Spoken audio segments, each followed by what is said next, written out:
I've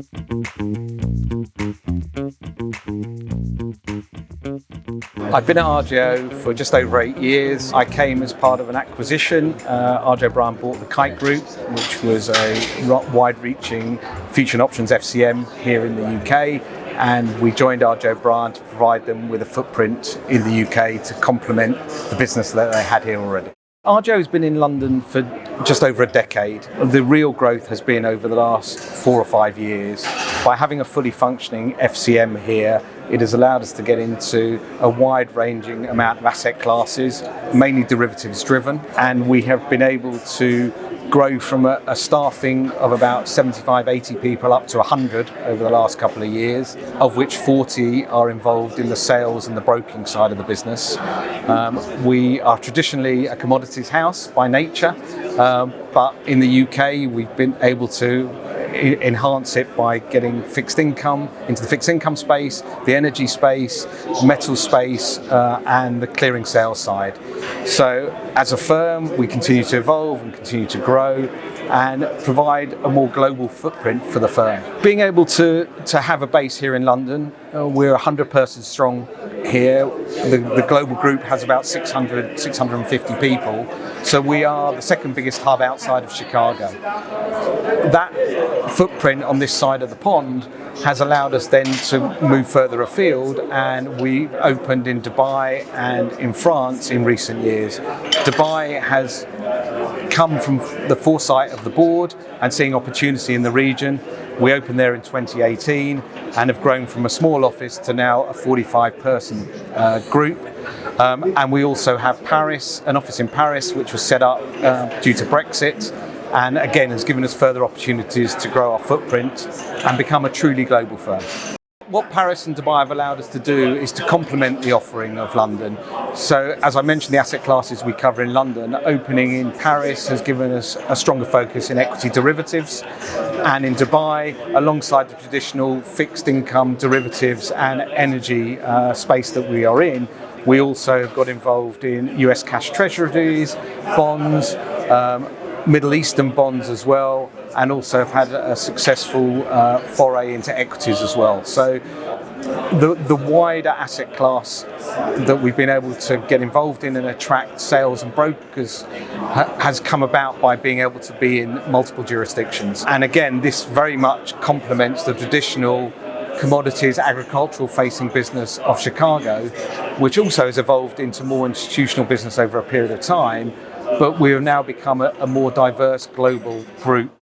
We have expanded our offering in recent times. We're very keen not to cannibalize business that we already have, but we have been able to grow our fixed income teams, covering different areas of the market. We deal with hedge funds and institutions. And in more recent times, we hired a big LME team who joined us in September of last year.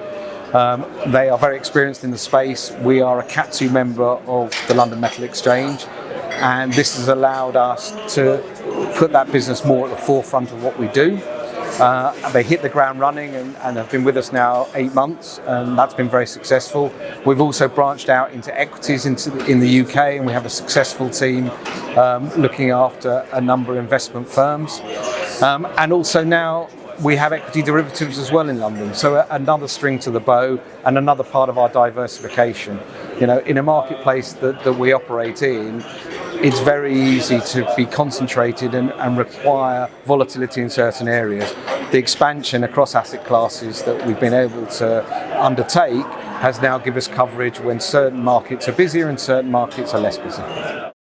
As an FCM, volatility is always good for the firm. It tends to see more activity in the marketplace, and we see it in a couple of areas.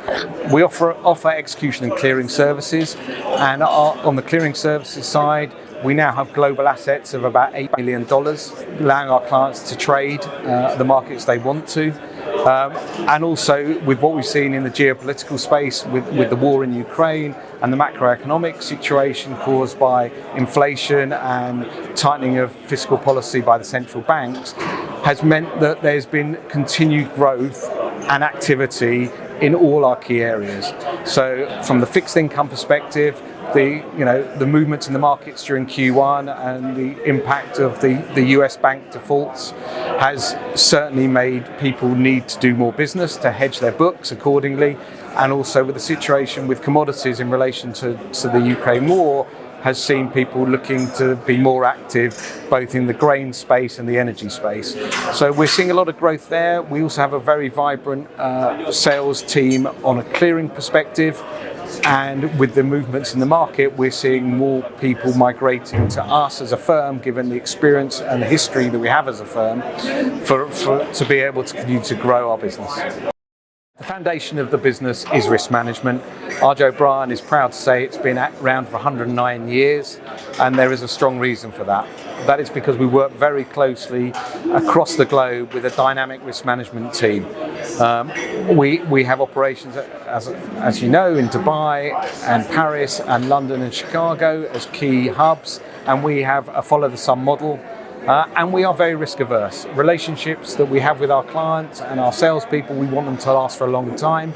And by ensuring that our risk management tools, our risk management coverage, and our risk management efforts are aligned, means that we're able to cover ourselves at all times and ensure that our clients can have safety and security in the business they do with us as a firm.